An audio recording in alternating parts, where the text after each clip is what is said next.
Now, you probably noticed I don't feel about that war the way we were told we were supposed to feel about that war, the way we were ordered and instructed by the United States government to feel about that war. You see, I tell you, my mind doesn't work that way. I got this real moron thing I do. It's called thinking. And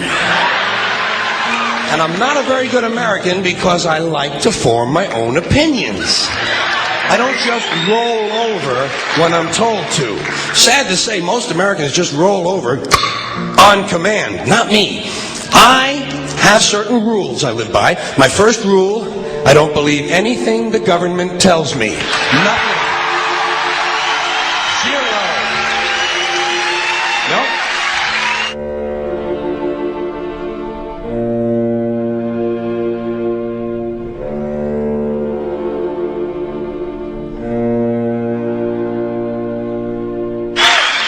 And I don't take very seriously the media or the press in this country, who in the case of the Persian Gulf War were nothing more than unpaid employees of the Department of Defense, and who most of the time function as kind of an unofficial public relations agency for the United States government.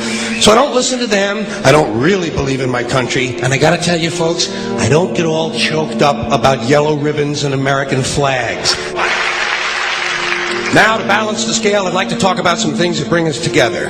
Things that point out our similarities instead of our differences. Because that's all you ever hear about in this country is our differences. That's all the media and the politicians are ever talking about, the things that separate us, things that make us different from one another. That's the way the ruling class operates in any society. They try to divide the rest of the people. They keep the lower and the middle classes fighting with each other so that they, the rich, can run off with all the fucking money. Fairly simple thing happens to work. You know, anything different, that's what they're going to talk about. Race, religion, ethnic and national background, jobs, income, education, social status, sexuality, anything you can do, keep us fighting with each other so that they can keep going to the bank. You know how I describe the economic and social classes in this country? The upper class keeps all of the money, pays none of the taxes. The middle class pays all of the taxes, does all of the work. The poor are there just to scare the shit out of the middle class. Keep them showing up at those jobs.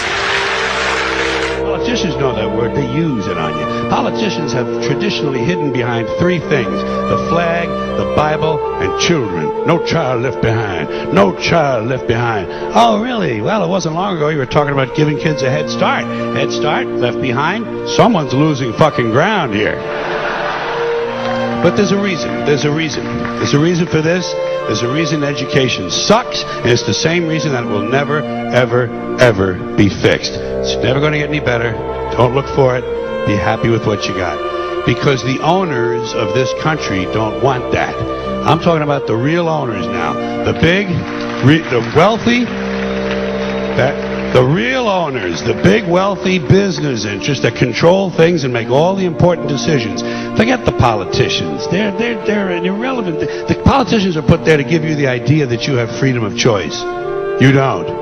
You have no choice. You have owners. They own you. They own everything. They own all the important land. They own and control the corporations. They've long since bought and paid for the Senate, the Congress, the state houses, the city halls. They got the judges in their back pockets, and they own all the big all the big media companies. So they control just about all of the news and information you get to hear. They got you by the balls. They spend billions of dollars every year lobbying to get what they want. Well, we know what they want. They want more for themselves and less for everybody else. But I'll tell you what they don't want. They don't want a population of citizens capable of critical thinking. They don't want well-informed, well-educated people capable of critical thinking. They're not interested in that. That doesn't help them. That's against their interest. That's right. You know something? They don't want people who are smart enough to sit around the kitchen table and figure out how badly they're getting fucked by a system that threw them overboard 30 fucking years ago. They don't want that. You know what they want? They want obedient workers. Obedient workers. People who are just smart enough to run the machines and do the paperwork, and just dumb enough to passively accept all these increasingly shittier jobs with the lower pay, the longer hours, the reduced benefits, the end of overtime, and the vanishing pension that disappears the minute you go to collect it. And now they're coming for your Social Security money. They want your fucking retirement money. They want it back. so they can give it to their criminal friends on Wall Street. And you know something? They'll get it. They'll get it all from you sooner or later, because they own this fucking place. It's a big club, and you ain't in it. You and I are not in the big club.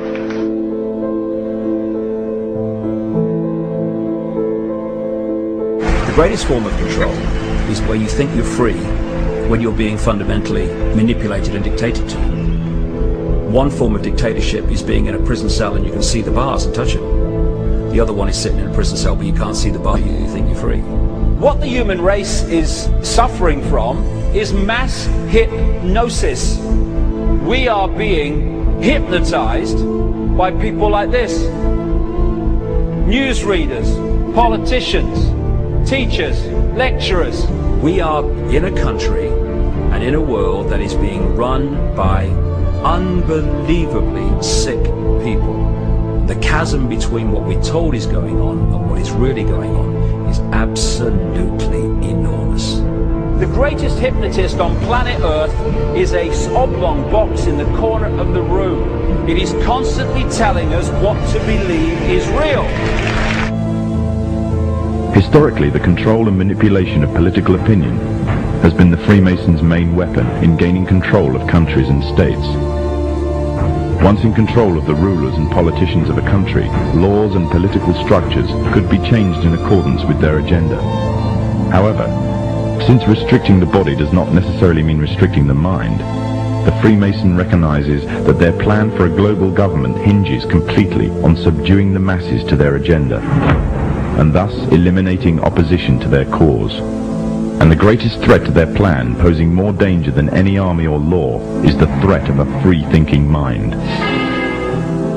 In order to eliminate this threat and to achieve their objective, the Masons have set about the boldest plan ever devised: the complete control of every aspect of human life, your life.